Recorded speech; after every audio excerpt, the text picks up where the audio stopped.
Hola alumnos, ¿cómo están? Estamos dando inicio a la segunda clase de programación lógica.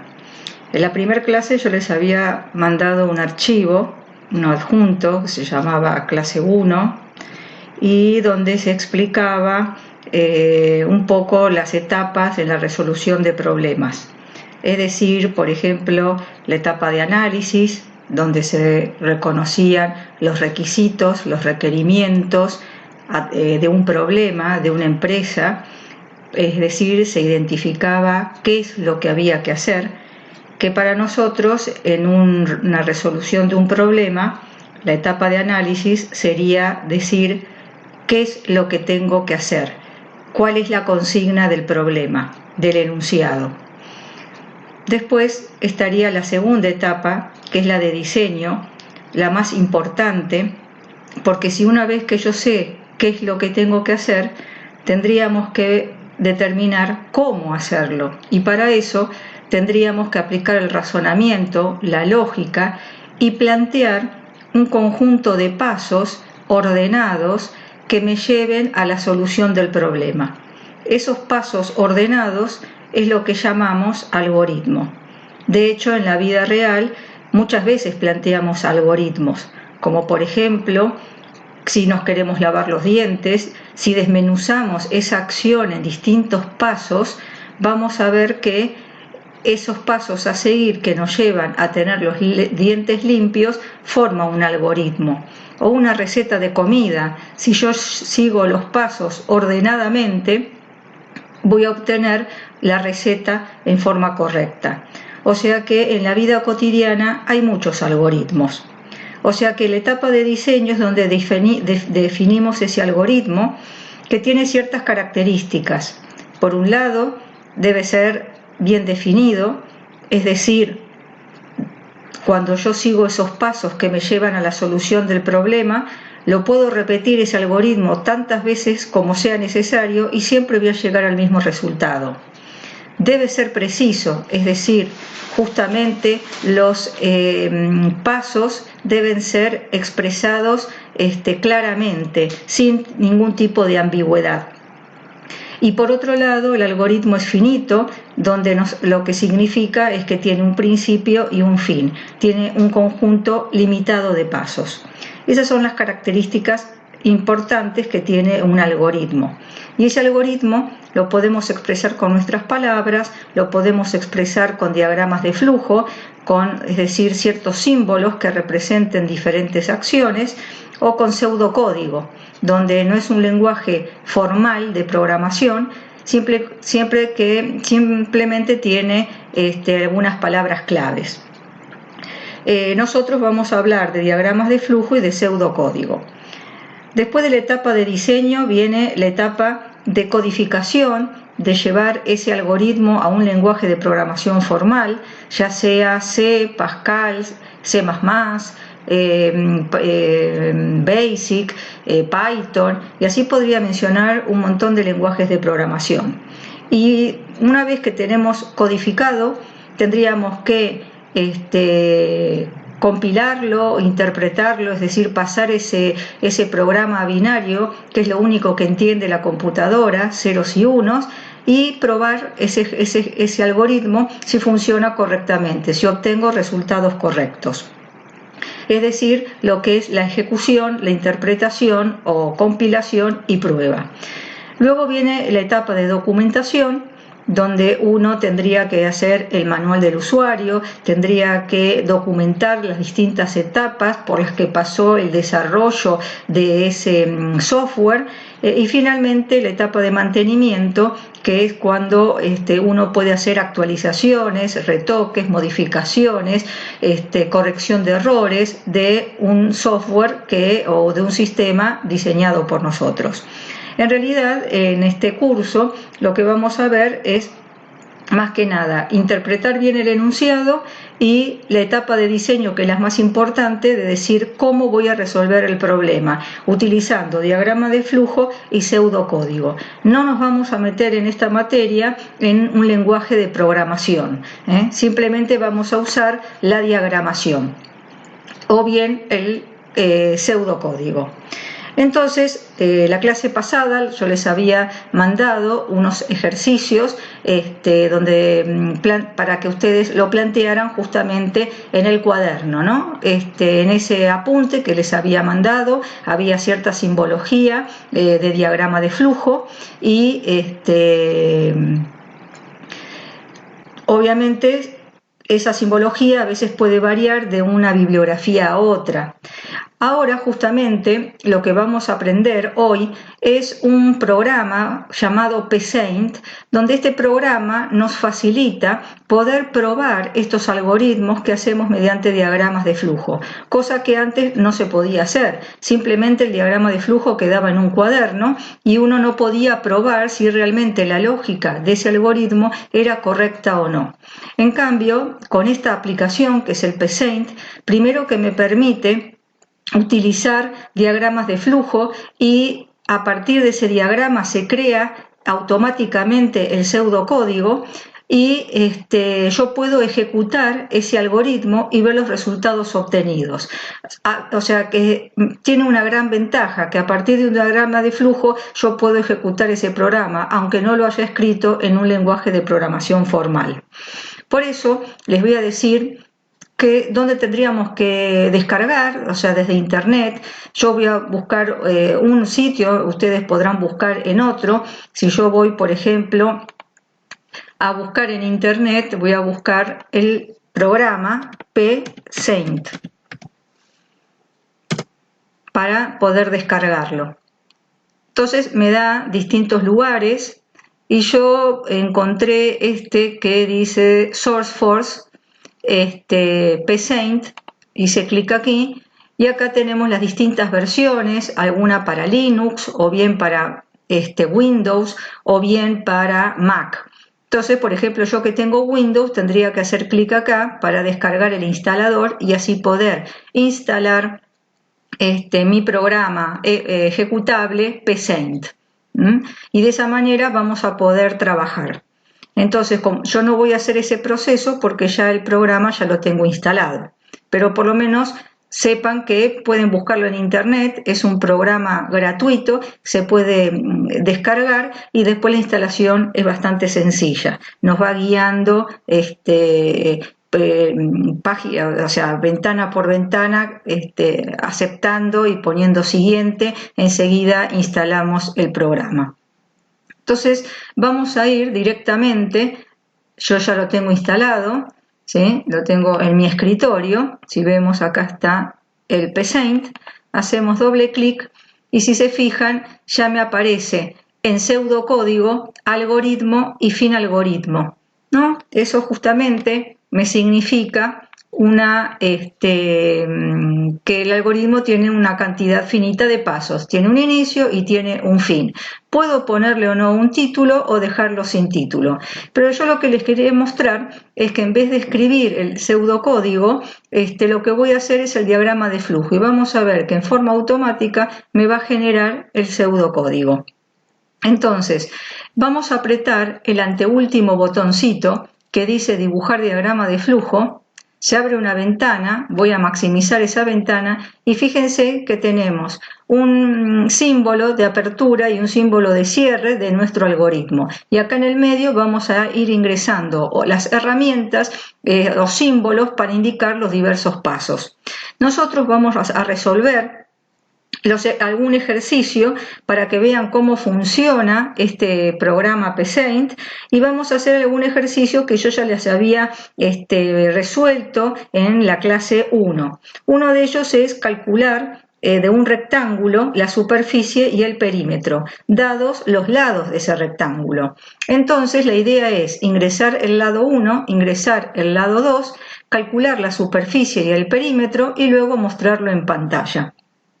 Por lo tanto, si nos acercamos con el mouse hacia la parte derecha, vamos a ver ciertos símbolos para representar distintas acciones. A lo mejor algunas de ellas, como la entrada-salida, no coincide con el apunte que yo les mandé de clase 1, porque eso depende a veces de la bibliografía. Y en este caso, PSaint, para indicar entrada y salida, utiliza el mismo símbolo, que es el paralelogramo. El paralelogramo con una flechita para afuera significa salida, mostrar por pantalla, ya sea un mensaje o el contenido de una variable.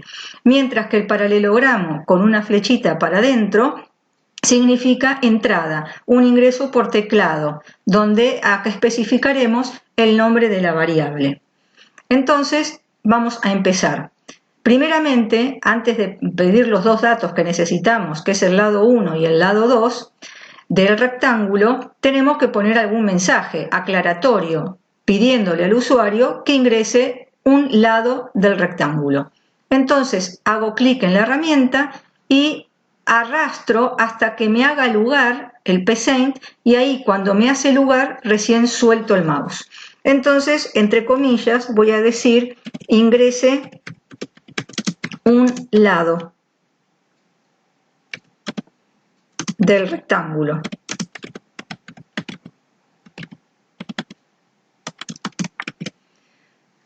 Muy bien, fíjense que es un paralelogramo con la flechita para afuera. Eso indica que es una salida, un mostrar por pantalla. A continuación, voy a elegir el paralelogramo con la flecha para adentro, para poder hacer un ingreso por teclado. Bueno, entonces voy a ponerle a la variable lado 1, donde cuando yo ingrese el dato por teclado se va a guardar en esta variable. Voy a achicar un poco el diagrama porque si no, no lo van a poder ver bien.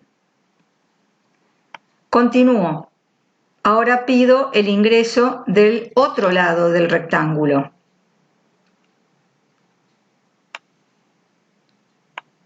Entonces vamos a poner ingrese otro lado. Y vamos a elegir el paralelogramo con la flechita para adentro para hacer el ingreso en la variable lado 2. Una vez que tengo los dos datos ingresados, tengo que calcular la superficie y el perímetro. Entonces, la acción de llevar a cabo una fórmula, apretamos el rectángulo y entonces lo arrastramos, y lo que vamos a decir es que en la variable sub de superficie voy a guardar, y para eso vamos a escribir una flechita. Esa flechita se va a armar con el signo menor y el guión bajo. El guión no bajo, el guión del medio. Y entonces vamos a poner la fórmula, que sería lado 1 por lado 2. Y ya que estamos, vamos a hacer el cálculo del perímetro. Así que vamos a elegir otra vez otra acción y vamos a poner en la variable per, otra vez flechita, y sería 2 veces el lado 1 más 2 veces el lado 2. Por lo tanto, es 2 por lado 1, que es mi primera variable, más 2 por lado 2. De esa manera calculamos el perímetro. Y ahora estamos en condiciones de mostrar por pantalla. Así que voy a hacer un símbolo para mostrar por pantalla la superficie, como es un texto entre comillas, es, cierro las comillas, pongo una coma y pongo la variable que tiene el resultado, que es sub. Vamos a achicar.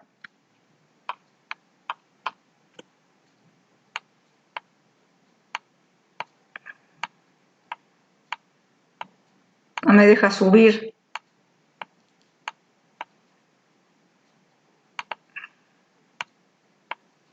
Qué lástima que no puedo subir el dibujo. Vamos a agregar otra salida más que diga el perímetro es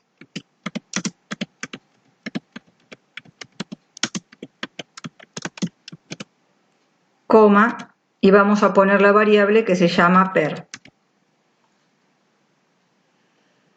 Entonces, de esa manera ya tenemos armado el algoritmo. Hemos ingresado los dos lados, con los dos lados calculamos la superficie y el perímetro a través de una acción y después mostramos por pantalla un mensaje aclaratorio y el contenido de la variable, así para las dos variables. Bueno, se supone que esto tendría que funcionar. Entonces, desde acá mismo podemos presionar este botón verde, ¿sí?, para ejecutar. Vamos a ver.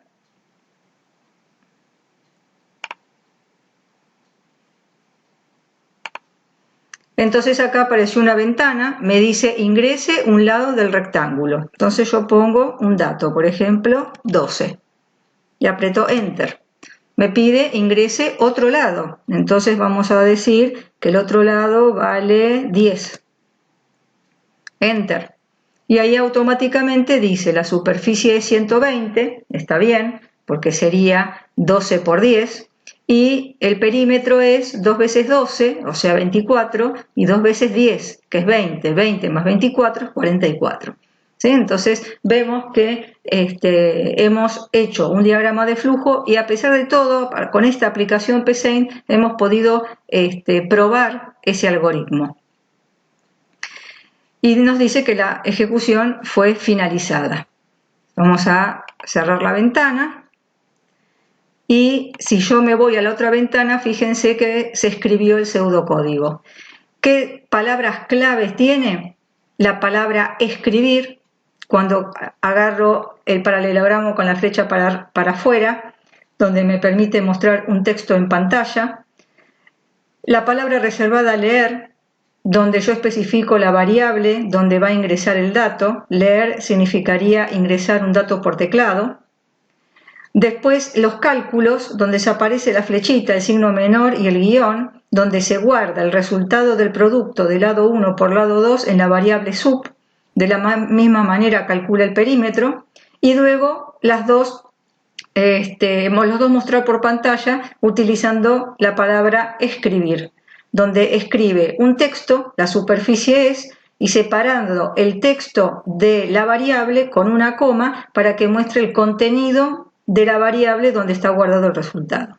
Entonces vemos cómo automáticamente escribió en pseudocódigo el algoritmo que habíamos planteado con diagrama de flujo. ¿Sí? Bueno, de esa manera nosotros podemos hacer los ejercicios, entonces es mucho más fácil hacerlo en papel, hacerlo con el PSeInt, porque de esa manera tengo la posibilidad de probar y ver que mi algoritmo funciona. Después lo pueden guardar, ¿no? Como por ejemplo, archivo, guardar como, y yo lo voy a guardar en el escritorio y voy a poner, por ejemplo, prueba.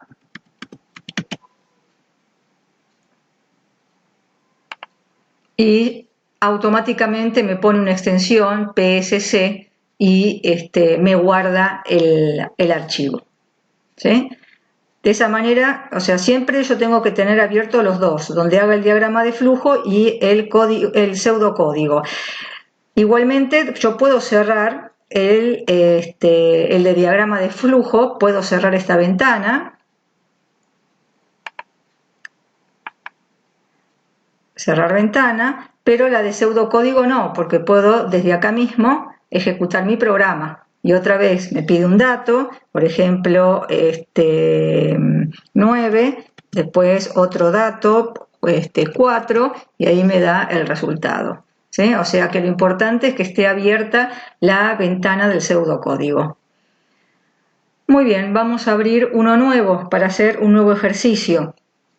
La idea era calcular de un obrero el sueldo neto, conociendo o ingresando como dato la cantidad de horas que trabajó, el precio por hora y una tasa de impuesto.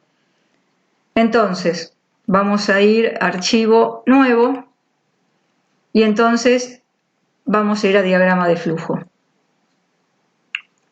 Bien, vamos a maximizar, voy a hacer un poco más pequeño esto. El problema es que a veces no lo podemos correr, ¿no? Bueno, ahí ya lo pude mover. Y entonces vamos a empezar. Tengo que pedir 3 datos. Así que vamos a arrastrar primero un mostrar por pantalla, donde voy a pedir ingrese cantidad de horas. Ustedes pueden poner un mensaje más largo, ingrese la cantidad de horas trabajadas. Variable que voy a usar, entrada de datos, le vamos a poner horas, HS. Después voy a pedir otro dato, que me diga ingrese precio por hora. Comillas, ingrese el precio por hora. Y ingresar por teclado y en la variable precio. Después pido la tasa de impuesto, ingrese la tasa de impuesto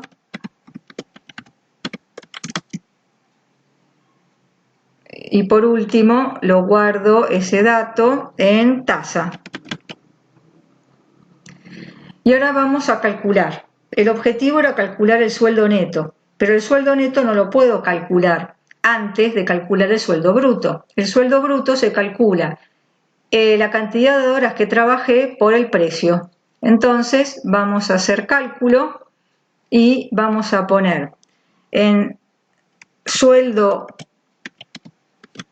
B de bruto, vamos a guardar el cálculo de horas por precio.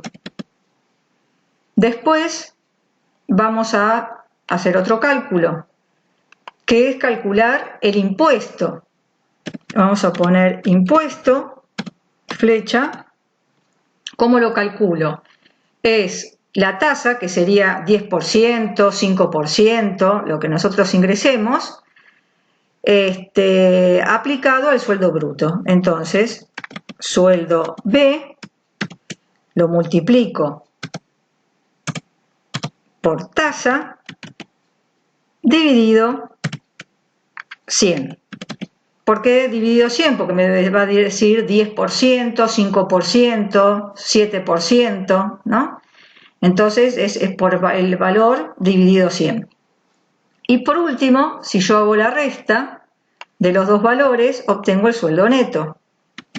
Sueldo neto, sueldo N, le guardo, sería el sueldo básico, perdón, el sueldo bruto, sueldo B, menos impuesto.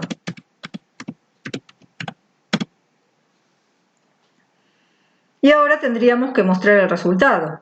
¿Cuánto nos dio ese sueldo neto, que era el objetivo del ejercicio? El sueldo neto es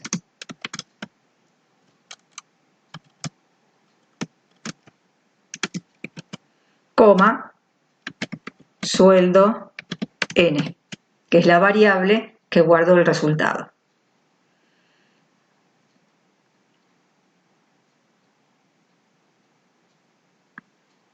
Bien, aparentemente entonces tenemos 3 entradas, 3 datos a ingresar.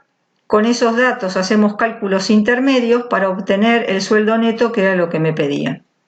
Entonces, vamos a ejecutar.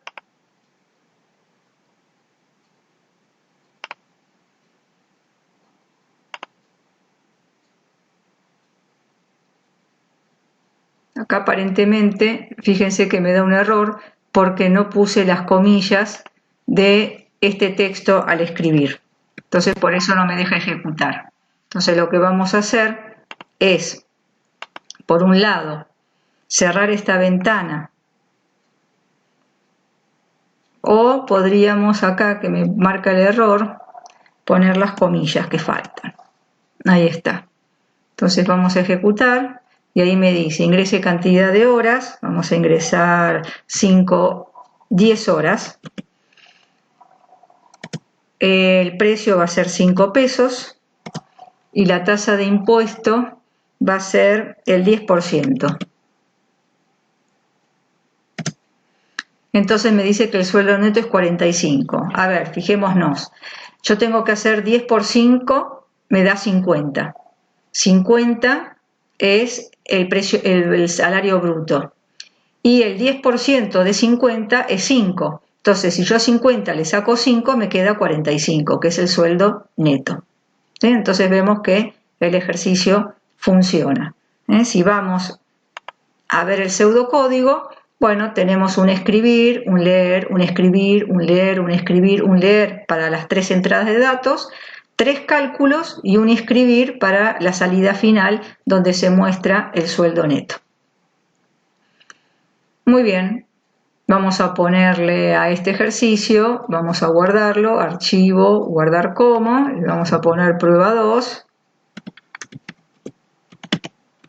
Yo lo estoy guardando en el escritorio, guardar. Entonces ahí vamos teniendo las solapitas, hasta las podemos cerrar a cada una de ellas. Vamos a hacer otro más. Por ejemplo, tengo que calcular el perímetro de un triángulo rectángulo y lo que conozco de ese triángulo rectángulo son los 2 catetos. Entonces, vamos a abrir uno nuevo. Vamos a cerrar el diagrama. Vamos a abrir un nuevo pseudocódigo. Vamos a hacer clic en diagrama de flujo. Voy a maximizar. Vamos a achicar un poco esto para poder hacer, a ver si lo puedo subir. Esto es lo que más me cuesta. Es difícil de engancharlo. Bueno, entonces voy a ingresar, arrastramos y voy a pedir ingresar los 2 catetos. Ingrese el primer cateto.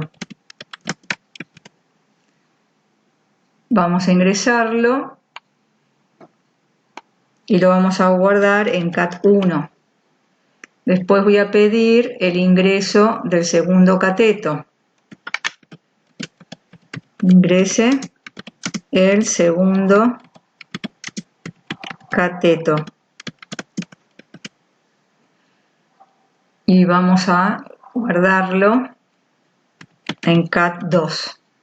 Una vez que tengo eso, tengo que calcular la hipotenusa, porque para calcular el perímetro necesito los 3 lados, y uno de los lados es la hipotenusa, que no es un dato, lo tengo que calcular.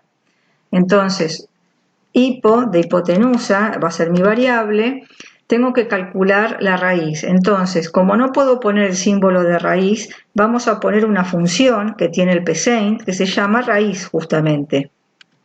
Y entre paréntesis vamos a poner la expresión. La expresión es cat1 por cat1, ahí tengo cateto 1 al cuadrado, más cat2 por cat2. Y entonces ahí tengo el cateto 2 al cuadrado, la suma de los cuadrados de los catetos. Ahí obtengo la hipotenusa y finalmente puedo calcular el perímetro sumando los 2 catetos más la hipotenusa. O sea que el perímetro lo voy a guardar en la variable per, voy a guardar hipo más cat1 más cat2. Ahí tengo la suma de los 3 lados. Finalmente, muestro por pantalla el resultado del perímetro. El perímetro es, y ponemos per, que es la variable que guardo el resultado final. Vamos a ejecutarlo, esperemos que no haya ningún error. Ingrese el primer cateto, vamos a ponerle 4, el segundo cateto, vamos a ponerle 6, y me da el perímetro. Fíjense que habrá hecho 4 por 4, 16, 6 por 6, 4 por 4, 16, 6 por 6, 36. Sumó y calculo la raíz cuadrada y después sumo todo. Habría que verificarlo con una calculadora, pero me da que el perímetro es 17.21102, o sea, con varios decimales. Entonces el ejercicio aparentemente funciona, solamente tendríamos que verificar que los resultados sean correctos, ¿no? Pero aparentemente da un resultado más o menos coherente, así que posiblemente funcione. Bien, y por último vamos a hacer un ejemplo más. Lo importante es que vean que acá usamos la función raíz para poder calcular la raíz cuadrada.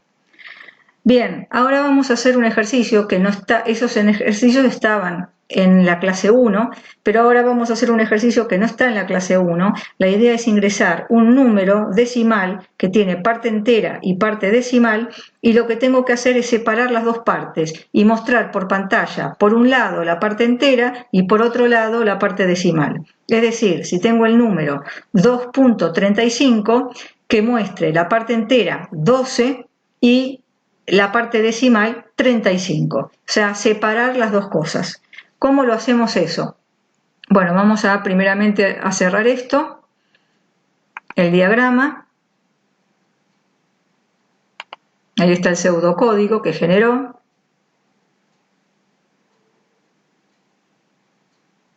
Vamos a cerrar entonces el diagrama. Esto lo vamos a guardar como prueba 3 en el escritorio.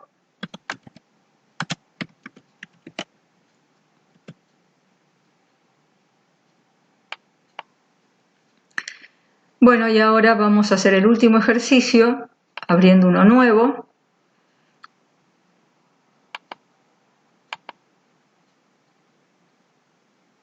Y en este ejercicio, bueno, vamos a poner diagrama de flujo.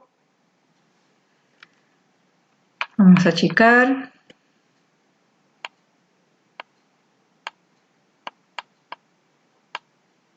Qué cosa que no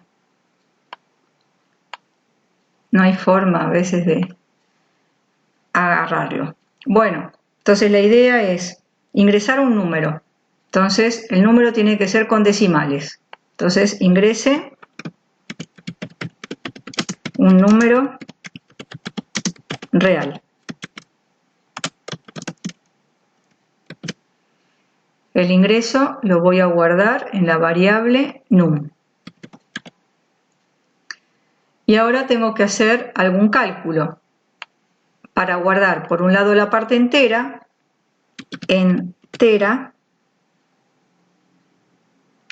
voy a guardar.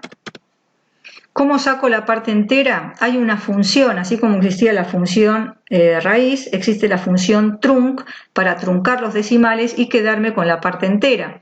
Entonces voy a usar la función trunc y entre paréntesis voy a guardar num. Quiere decir que trunque los decimales de la variable num y guarde solamente la parte entera en la variable entera. A continuación voy a calcular la parte decimal y la parte decimal la voy a guardar en la variable dec de decimal y le voy a decir que tome el número completo donde está guardado, que es num, y le reste la parte entera y ahí voy a tener la parte decimal. Una vez que tengo eso, ya voy a poder mostrar por pantalla la parte entera y la parte decimal. Entonces vamos a poner parte entera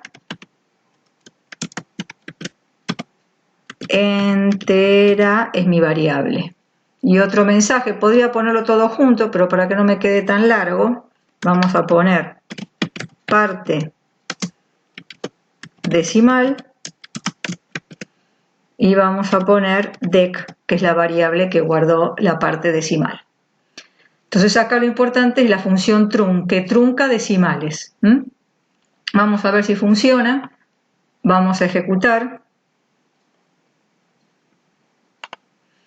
Dice ingrese un número real. Vamos a poner 123.456. Esa es la parte decimal. Fíjense que me dice, la parte entera es 123 y la parte decimal es 0,456. Entonces ven cómo me separó y me mostró por separado lo que es la parte entera del número de lo que es la parte decimal. Y para ello usamos la función trunco. Bueno, con esto damos por finalizada la clase. Espero que les haya servido. Es importante que todos los ejercicios de la guía de la clase 1 que estaban en ese apunte los vuelvan a resolver con el PSeInt y los ejercicios que fueron planteados en ejercitación 1 que eran para que ustedes hagan, pero en ese momento resolverlos en el cuaderno, que los resuelvan también con el PSeInt. Es importante que practiquen, vuelvan a hacer los ejercicios, pero ahora utilizando la herramienta del PSeInt. Bueno, los despido y será hasta la próxima.